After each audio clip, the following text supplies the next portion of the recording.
I'm from the islands. From the islands. yes? I live in Africa. Taught government politics in Michigan. And I'm fully aware of the oil culture in the Middle East and Africa and Latin America. And for those of us who see oil as a tool to give third people an equal voice. To give what people? Third world people. Third world people, yes. Give the oil, the clout that they have. Give them the clout to talk to, like, to America. I mean, oil is a political weapon. Oil a political weapon. How do you address that issue to those? We don't want oil as a political weapon. Huh? We don't want oil as a political weapon. We don't want any political weapons.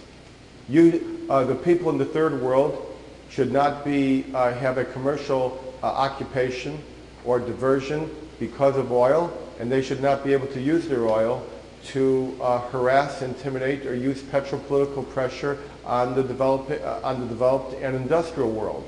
That's what it's about. In other words, the whole idea that you can develop an oil resource to squeeze the United States and Western Europe is the reason I'm standing here in front of this camera. This is going to go by the wayside. And it can go by the wayside, not by polite discussion, but by faxing a purchase order. That's what's going to end it. I'm intrigued, another question. I'm intrigued by what you're saying. But how do you address the issue of the jobs that will be lost if you push this? And what job is that? People that will be lost? People that work in the oil industry and so on. The car companies will have to change. Well, the people who are, in what country are you referring to these people in the oil industry? America, the job in the factories. The people who are working in the oil industry are one day going to lose their jobs because oil is finite. You have to understand, how much oil we have left in the world is irrelevant. You can have all the paper in the world, and if you don't have a Xerox machine, you ain't got no photocopies. The question is, can you move the oil from here to there? There's a choke point at the Straits of Hormuz. There are refineries in the Gulf Coast. We've got about a 500 million barrel cushion right now. One more refinery goes down because of a hurricane or a petropolitical or petro-terroristic incident, and you're not going to be able to process, distribute, or refine that oil. The strategic petroleum reserve that we have is crude in more ways than one. It's not refined oil.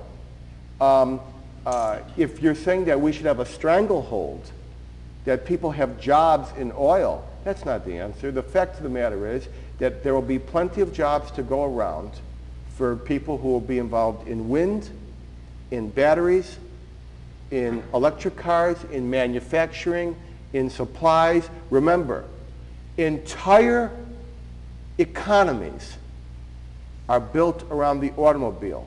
Entire economies are built around the automobile.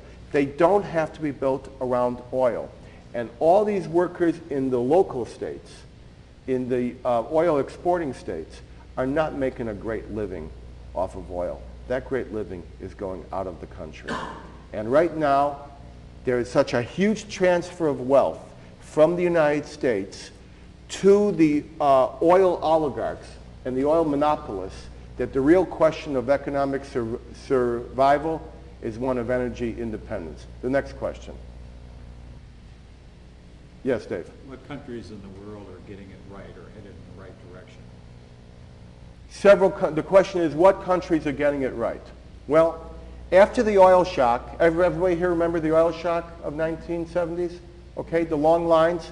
That's when we started our energy policy. That's when we knew there was an oil crisis.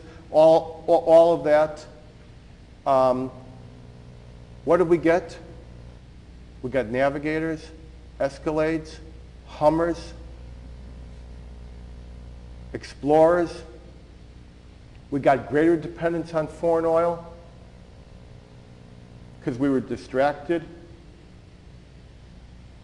We were shocked by September 11th, which we financed. And then we forgot about it. And now we got advertisements for muscle cars that are heavy. Well, Brazil took it to heart. And Brazil developed sugarcane ethanol. And now Brazil is virtually 100% oil independent and almost 100% flex fuel for 100% ethanol, which requires no oil. Corn ethanol, on the other hand, must be transported in a truck, a petroleum truck. It must be blended in to gasoline tanks. The gasoline companies are paid for this.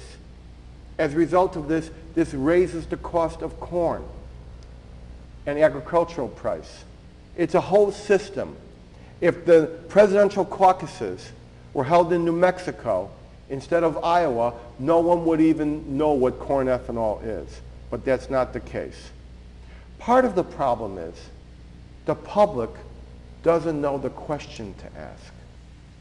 Not only does it not know the answer, it doesn't know the question. Who else has a question, if any? What's your question? You're sort of talking to a group here in the United States that at least grasps what you're trying to say. But what about a country like China, which is starting out with, a new, basically, economic situation, and where they are going gangbusters into developing combustion engines and building cars for people who never had cars before? How will a country like that is going to overwhelm and overtake what we are using, and it's going to affect what the future will be? Well, you're quite right about China.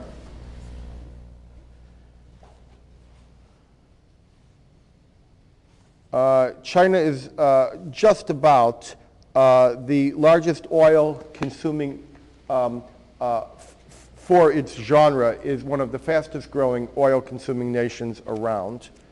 Now let me just tell you something, that whether or not there is oil conservation in Fort Lauderdale or Tampa is not what's going to determine our oil supply. It's what is the rate of consumption in emerging economies such as China and India. And I believe right now China is the fastest growing oil technology, oil market in the world. And what's important to understand is that I'm not talking to China. I'm talking to America. And I'm talking to America because of China. And China is actually ahead of America. There are higher mileage and per gallon requirements in China than in the United States. And they are developing alt fuel in China because they have an understanding that there is a limitation. And when it comes to our dwindling precious supply of oil, somebody's going to be faced with a decision. Do I sell to China or do I sell to the United States? And we may never even know who we're selling to because China knows how to buy companies. They certainly bought the IBM PC division, which is now called Lenovo. That's the answer. Is there another question? Yes. What do you think of the timing of the announcement of the oil find in the Gulf? The oil find in the Gulf, that's baloney. What was the news? Oil find in the Gulf. How is it going to affect the price at the pump? Remember that on CNN? Well, let me ask you a question. How would an oil find in the Gulf that they found years and years ago that cannot be developed for 5 to 10 years, how do you think that will affect the price at the pump next week? It won't affect it at all. It's just a political distraction. They've always known about this oil find. It's never made economic sense because the oil is being squeezed up, the oil is becoming more precious, and as it becomes more precious, they're willing to dig further and further. We're really going to dig a hole 5 miles down or dig a hole in Saudi Arabia and transport it over the dead bodies of Americans So you and I can drive down the street to a 7-Eleven and buy a gallon of milk? Is that what this is about? That's a very expensive gallon of milk. And you think that the cost of oil has something to do with the price at the pump. That's only the final cost of oil. That's not the health cost, because oil is killing our lungs, particle by particle, in the same way that cigarettes have. So all the people who drove here to hear me talk about getting off of oil were slowly killing themselves and everyone along the street. Oil is killing our treasury, transferring our wealth, our assets overseas. Oil is killing the planet. Soon we won't have a turning point. We will be past the point of no return. In 5, 10, 15 years, depending upon what happens, parts of Fort Lauderdale might disappear. Global warming. Our way of life may change because we are financing people who hate this country and who hate our way of life. And that's what petro-political and petro-terrorist activity is all about. Remember, we're only in the Mideast for one reason. We've always been in the Mideast for one reason. And it's not because we are preoccupied and fascinated by sand. We are dependent upon oil. That is how we got there. That is in the book. That is in the history. But I'm talking to you about the future. And the future involves mass purchases, fleets. The Green Fleet Initiative.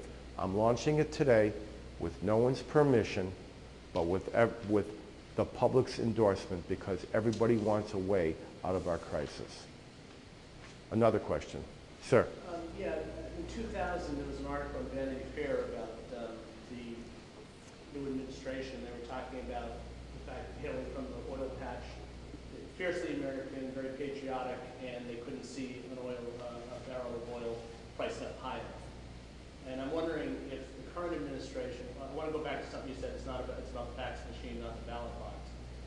Do you think the current administration has exacerbated the problem, just stayed the course with the problem that's been going on for 100 years? And the second question would be, as citizens, what leverage do we have at the ballot box? What leverage do we have in terms of ethanol embargoes from Brazil, et cetera, et cetera? So if you could speak a little to the petro-political. All right, let me get that again. What's the first part of your question? First part of the question is do you think the current administration has exacerbated the problem? By Being, because of their love affair, everyone made their fortunes in oil. And none of your protests are going to matter. I'm not talking about protesting. I'm just saying. Have the current administration has done what all governmental units have done since the beginning of time, going through medieval England, going through the advent of coal, going through the advent of the railroads, going through the advent of petroleum, right through the 1800s to 1900s, and now the 21st century. They are going to ignore the realities and the necessities. Public policy, okay, is the culprit, with the public being the unindicted co-conspirator. So the second question is, as citizens, is there anything we can do? Nothing. There's nothing you can do as citizens. There's only something you can do as consumers. I assure you, if somebody decides that the South Beach diet is the way to go, all of a sudden the carbs are going to disappear from your food plan. If you decide that the car you want to buy and the fleet you want to drive in should be green and alternative, that's what's going to happen. Please understand, you have no alternatives as a citizen. You have plenty of alternatives as a consumer, because we're still in a free market economy, even though oil is not a free market commodity, even though oil was discovered and developed not as a free market private enterprise honest business, but through government intervention, going back to the Rockefeller days, going back to the post-World War I days, when nation states were created by the League of Nations for the sole purpose of creating oil pipelines to the west that could be legitimized through puppet sheiks who would sign on the dotted line. And the current administration is just doing what all other administrations have done. But this administration doesn't rule by itself. There's a Congress. And the Congress is the one that is keeping Brazilian ethanol out. The Congress is the one that is rolling back the tax credits for good mileage hybrid cars. The Congress is the one that is legislating subsidies to the oil industry. Ask yourself this question: how come Honda, BMW, and Toyota are not making ethanol cars? Corn ethanol cars. Is there a reason? Because they know better. Did you have another part of your question? Well, that's it. Okay. Sir. Follow up us and you make sure you ingest all of the exhaust into your car, unless you're recirculating the air. I'm just old enough to remember the trolley cars, which were electric powered in Philadelphia and Boston and New York. What happened? Well, what happened to the trolleys is there were trolleys running on electricity all over the United States, and in 1935, the New Deal mandated that the utilities companies that owned them divest them because they were basically corrupt enterprises. People loved them, but they were being run by corrupt utility companies, and scores of them were systematically purchased by 5 bus drivers who had formed a group called National City Lines, who suddenly appeared in city after city with millions of dollars at their disposal. They would buy the trolley line and immediately convert it to motorized, gas-guzzling, smelly, unpopular buses. The trolley line, the tracks would generally be torn up immediately. They'd be paved over, and the trolleys themselves would either be disposed of, sold off, or burned. We have examples where they were burned. Dozens of beautiful trolleys were burned. And federal investigation found that this mysterious company, National City Lines, was actually a front for a criminal conspiracy headed by General Motors. It was General Motors, Mack Truck, Standard Oil, Phillips, and Firestone. They were indicted for criminal conspiracy to subvert through monopolistic action the trolleys in some 40 cities. They had their eye on scores of other city transportation units. They were indicted, they were tried, they were found guilty, they appealed. The appeal was denied. 3 branches of government have declared that GM was involved in a criminal conspiracy, including such cities as Tampa and St. Pete, and the guilty plea has been upheld. They were fined $1. Now, ironically, according to the Congress and according to General Motors' own internal investigation, at the same time that General Motors was subverting mass transportation in the United States, they entered a profound alliance with Adolf Hitler during the 30s and 40s to motorize the Third Reich and help the German military launch the Blitzkrieg, which delivered its men in the Blitz truck made by General Motors' Opel division, because the largest car maker and vehicle maker in Germany was not Daimler, was not Benz, was not Mercedes. It was Opel, a 100% subsidiary of General Motors.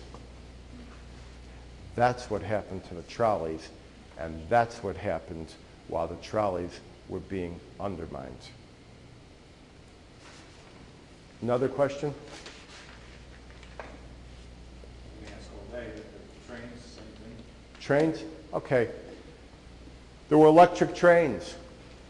Electric trains could cross the country because Not little line of trains. Yeah, not Lionel trains like I used to have, but the Milwaukee Road, which used to go from Chicago to the West Coast, right over the mountains, run by electric. That was undermined by fraud, corruption, conspiracy. They had a small cost overrun.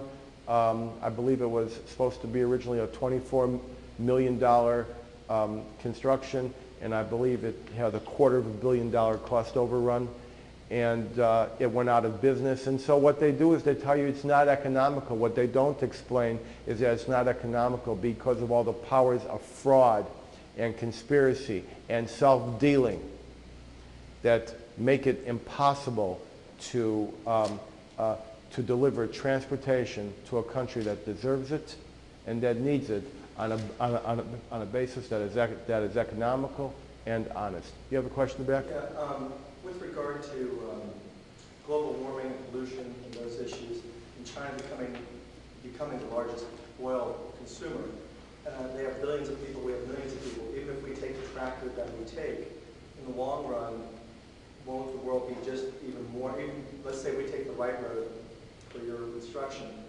won't the world still be going up with global warming and everything else with them consuming all that oil? Well, right now we are the greatest consumer of oil, okay? And we need to set the example first. I think China will come around because eventually, you know, the Chinese are very, very smart. And what they're doing now is they're trying to get ahead at any cost. But they understand that once they do get ahead, they want to stay ahead.